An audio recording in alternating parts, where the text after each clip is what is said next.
Alright, everyone, Supreme Kami over here. So we are going to be taking a look at the Big Sam mission over here. So in terms of what we are doing today, I'm actually going to be doing some damage comparison. So I actually went ahead and did a thing. So let me actually switch the page over here. So what we are looking at right now is going to be basically like the layout of my basically these two melee unit over here. So I actually went ahead and upgraded every parts of the Burning Gundam to 7-star parts. So I'm pretty sure throughout the early this week, you guys should have saw this build already. So I want to make a quick comparison right now.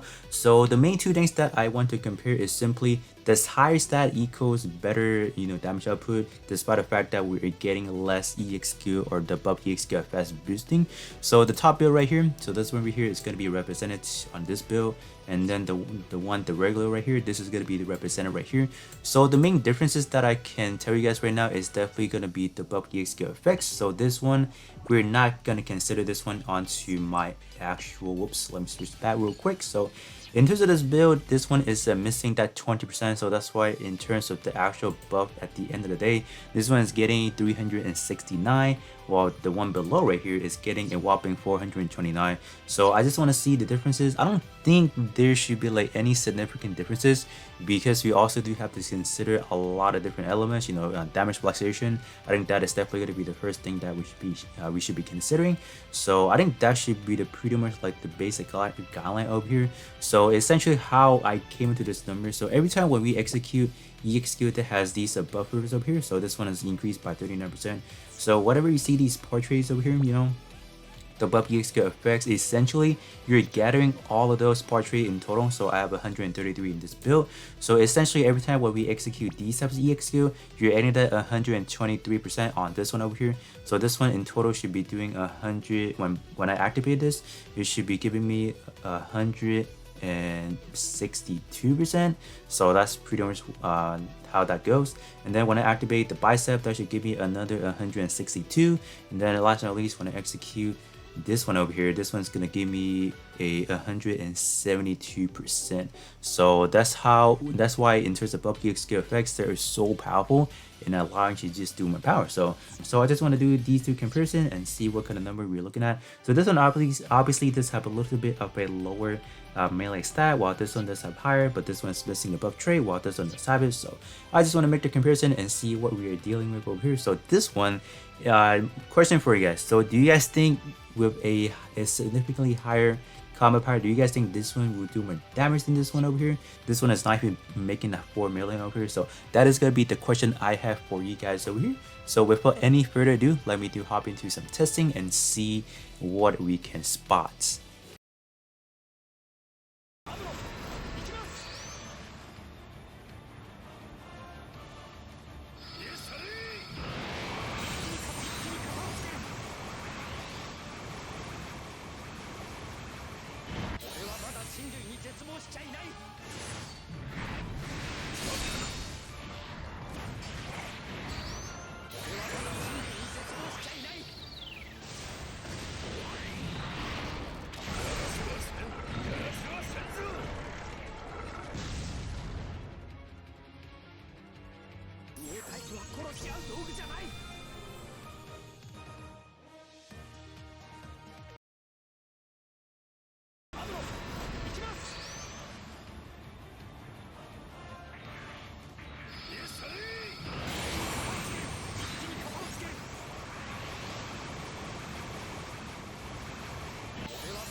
Alright, so after the testing, I'm kind of shook. Like, I was expecting this build over here to do better, because this one does have that buff EXQ effect. So I was like, maybe if we sneak in 20% more, so in total 60% more, we should be able to output better than this one. But I guess I was wrong, so I don't know how I feel about that. So in terms of bulk testing, we can see that the bicep was doing slightly, like roughly about 3 million less than this one over here. And then in terms of the final output, it was a 332 million compared to a 30 million. So you guys can definitely see that this one's having a slightly advantage of a stat. It does make the overall difference. So I don't know like if I call this like an actual final result. I will definitely come back around to do like a final testing once I do have this at the mobile fighter gear to a 4-star. I think at that point I should be able to solidify, alright, this is actually the better build, despite the fact that this might have like a less buff EXQ effects. It doesn't really matter when you have the stat, I guess. I don't know. But that is simply the testing that I want to give you guys today. Definitely not anything of like a ground solid kind of factual over here. Just simply out of my curiosity to see which build can be better, like this simply want to compare the stat versus the buff EXQ effects difference over here. So now let me do hop into some actual kind of like a random, you know, multi-mission matches over here. I'm actually bringing some buffer and trying to buff up my allies, allowing them to do more damage. So that being said, let me hop into some random matches and then we will be right back. Alright, so now I'm going to be doing some random multi-mission matches over here. So I'm going to be out here offering at least 600% buff EXQ effects. So let's see what kind of monstrous attack can we see from my allies over here. So it's going to activate all these stuff right here. And then up next, in terms of some EXQ, we can see you're going to see some big damage. I'm expecting some really large one right here. Yeah, I mean, it seems pretty good, right? Oh my gosh, Rampage? Oh no. Oh my gosh. Yeah, so it went by really fast. So I'm probably gonna hop in a few more. So I'm gonna see if I can join in some variety rooms, so I don't have to play with the same player every time. So we can definitely see some other number as well. Alright, so join it another room. So I'm just gonna see what we will have. So let me actually activate all these real quick. So just gotta wait a little bit. So I don't expect anyone to be using some EXP anytime soon. Okay, so I see someone using combat stun as well. So, okay. I feel like nowadays I feel like any multi-mission is just way too easy just because you have so much 7-star parts running around. That is definitely not an issue out here. So what are we doing? Okay, we're doing some solid damage with like a 600% boosting, like what, roughly 3 million per piece with her. So that's actually not bad. So I don't know if they would actually address the levity of the bosses. Like would they ever make like a higher difficulty? So right now we are up to ultimate. So I'm pretty sure next time around they should definitely up this into like a new type rarity or the difficulty. So I'm like right now it's just way too easy. Just anyone hopping in should be able to clear. So let me actually just gonna quickly go over to the build. I just want to see what we are dealing with over here. So man, this is looking like a hot mess already. So obviously this is looking like a dual type build and then not really any of a active vortex, so that's definitely not good. Going for melee and then long shooter. Yeah, great build. Great build all around. So I mean, like you can definitely do like a good dual type build, but there's definitely going to be situation where you need to get those active vortex up, and then specific vortex has to be exclusively, let's say, targeting EXQ boosting. So neither or EXQ is getting better output than the other. So that is the overall aspect of it. So okay, not really gonna spend too much time talking about the individual build. Definitely could be better, obviously, you know. All right, just need some active word tag. I don't know why that is that hard to go around that. So maybe like a good pro tag ace exclusive and high firepower is definitely the easiest way to go for like a dual type build. So this player is still definitely missing the two other main word tags, and if that happens, this is definitely going to be a very good build for sure. Like this is not going to activate. This is definitely not mid-range, so I hope this player does understand that. So yeah, and it is using a skin, but we're definitely not benefiting from a good portrait. So I have mentioned multiple times already in terms of my alteration review, you have to have if you are going to use the EXQ or a part with the EXQ in front, you should have a good portrait in the back as a subslot to allow you to generate more power via some portrait. But obviously this player is not doing that. All right, like look at that, you're not. Yeah, what is going on here? This one is definitely good, and then this one, yeah, it's not happening. This player is simply subslotting. Oh, let me try to find the best subslot and call it a day. Like nope, this is not how it works. And then they can complain about, oh, I'm not generating enough power. Like check your build. Your build is not doing it right. So yeah, I mean that's pretty much it. So let me hop out here. So what about this one? what are we doing here? So okay, so this one is definitely looking good, so I'm not really gonna take a look into it. So this one is definitely looking like a very good melee build, a seeded build actually. All right, last player over here, just a quick glance, and yeah, this one is definitely doing real solid.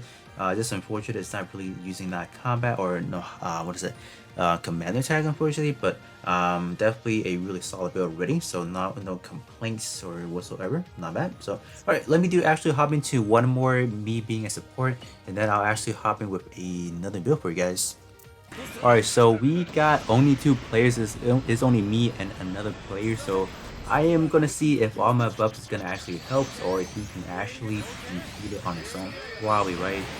Oh yeah, Rampage, yeah, definitely. Ooh, close enough. He did take that last bar that activated my limit break.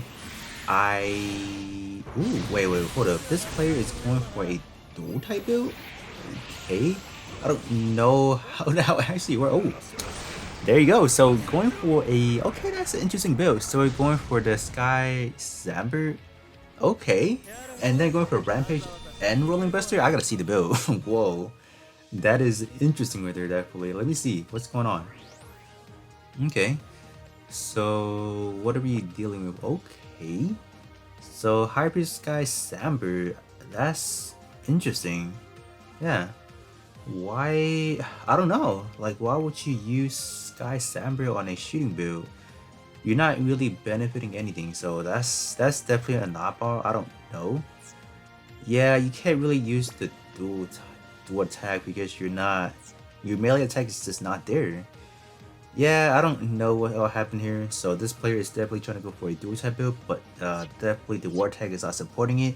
If you switch this out to maybe pro tag, you can definitely do that, and then maybe switch some of these to maybe to like a melee centric, for example.